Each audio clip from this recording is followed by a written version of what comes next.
The clink of crystal glasses filled the air at Verdura, the upscale restaurant I'd poured my soul into for 5 years.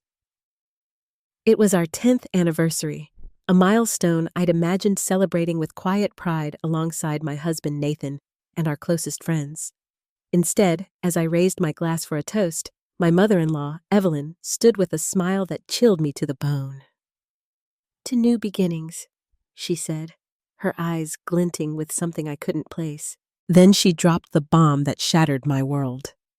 Nathan had chosen someone else, a woman named Clara, who was sitting at our table, her presence a silent betrayal. The room spun as I gripped the edge of the table, my knuckles white. Verdura, my sanctuary, my secret triumph, was now the stage for my public humiliation.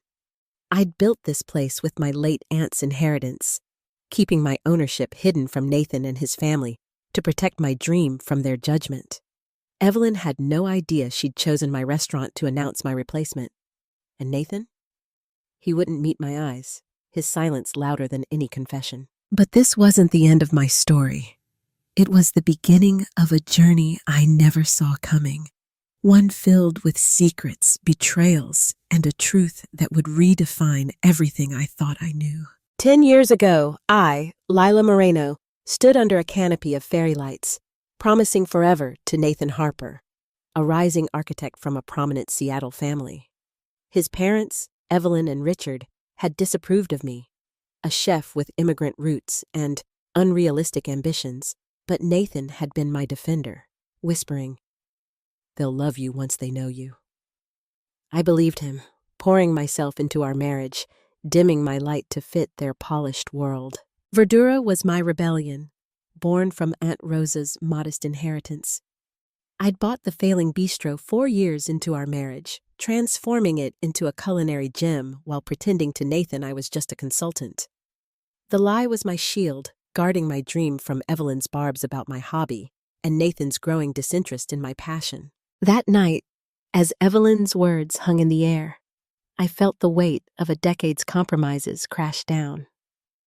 Clara, a sleek interior designer, sat poised, her hand brushing Nathan's arm. My best friend, Marisol, gasped beside me, her loyalty a lifeline in the chaos. I waited for Nathan to speak, to deny it, but his eyes stayed fixed on the tablecloth, a coward's retreat. My voice trembled but held steady. "Before we toast to new beginnings," I said, rising, "I have an announcement of my own." I reached for the folder I'd brought to reveal Verdura's success to Nathan, a milestone now repurposed. "Happy anniversary, Nathan. These are divorce papers." I slid the folder across the table, my heart pounding. "And Evelyn, thank you for choosing my restaurant for this occasion. I've owned Verdura for 4 years. The silence was deafening.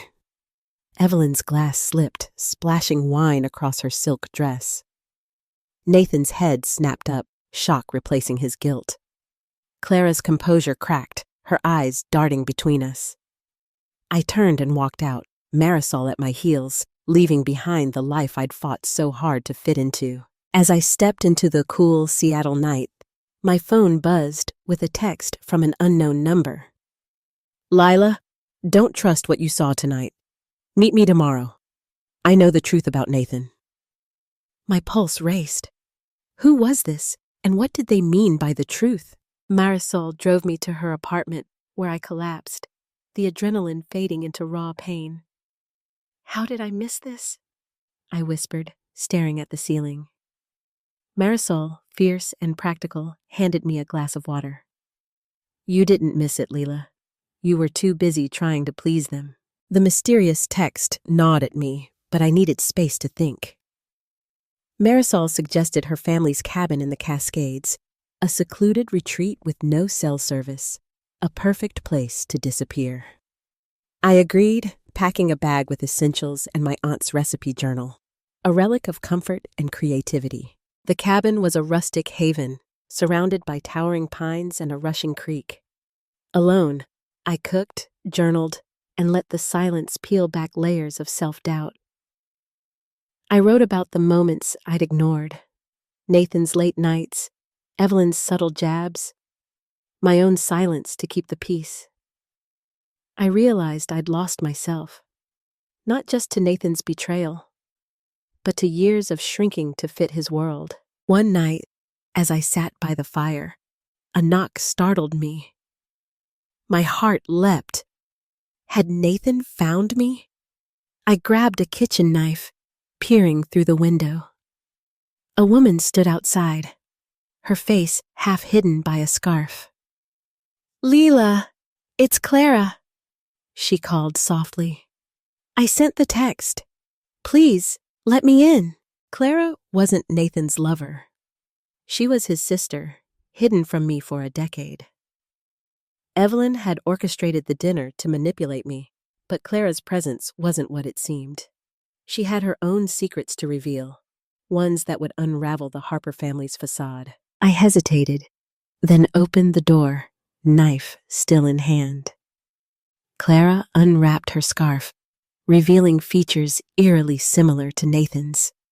Same hazel eyes, same sharp jawline. "I'm not your enemy," she said, hands raised. "I'm Nathan's half-sister, kept secret because my existence threatens Evelyn's perfect image." "Over tea," Clara explained. Her mother, a former employee of Richard's firm, had an affair with him years ago. Evelyn, obsessed with control, had banished Clara, paying her mother to stay silent. Nathan had only recently learned of Clara, meeting her in secret to build a relationship. Evelyn, sensing a threat, spun the narrative of an affair to push me out, knowing I'd never fit her mold. "But why didn't Nathan tell me?" I asked, my anger flaring. Clara sighed. "He's terrified of Evelyn. She controls everything. His career, his finances. He thought agreeing to her plan would protect you from worse." "Protect me?" I laughed bitterly. "By humiliating me?" Clara handed me a USB drive. "This has proof, emails, bank records, Evelyn's threats to ruin Verdura if Nathan didn't comply. I stole it from her office. Use it, Lila. Take her down." I stared at the drive, a Pandora's box of possibilities. If Clara was telling the truth, Nathan wasn't a cheater, but he was a coward, complicit in his mother's schemes. Could I forgive that? And what did I owe Clara? A stranger bound to me by betrayal? I returned to Seattle, the USB drive burning a hole in my pocket. Marisol met me at her apartment, her eyes widening as I recounted Clara's story. "This is insane," she said, plugging the drive into her laptop. The files were damning. Evelyn's emails to Nathan demanding he handle me, payments to a private investigator tracking my movements, even a plan to sabotage Verdura's reputation with fake reviews. "We need a lawyer," Marisol said. I nodded, calling Tessa, a sharp attorney I'd met through a Verdura regular. Tessa reviewed the evidence, her expression grim. "This is coercion, possibly extortion. We can file for divorce and a restraining order against Evelyn, but we need to be strategic. She's powerful." I returned to Verdura, slipping into my chef's coat like armor. The staff greeted me warmly, their loyalty a balm to my wounds. My sous chef, Javier, had kept everything running smoothly, but I sensed their unspoken questions about the anniversary fiasco. I called a meeting, choosing honesty. "I'm filing for divorce," I said, my voice steady. "Verdura is my heart, and nothing will change that. Thank you for standing by me." As service began, Nathan appeared at the host stand, disheveled and desperate. "Lila, please, let me explain." Javier looked to me, ready to intervene. I shook my head. This was my fight. In the private dining room, Nathan's words tumbled out. "Clara told you, didn't she? I didn't want to hurt you. Mom said she'd destroy your career if I didn't go along with it."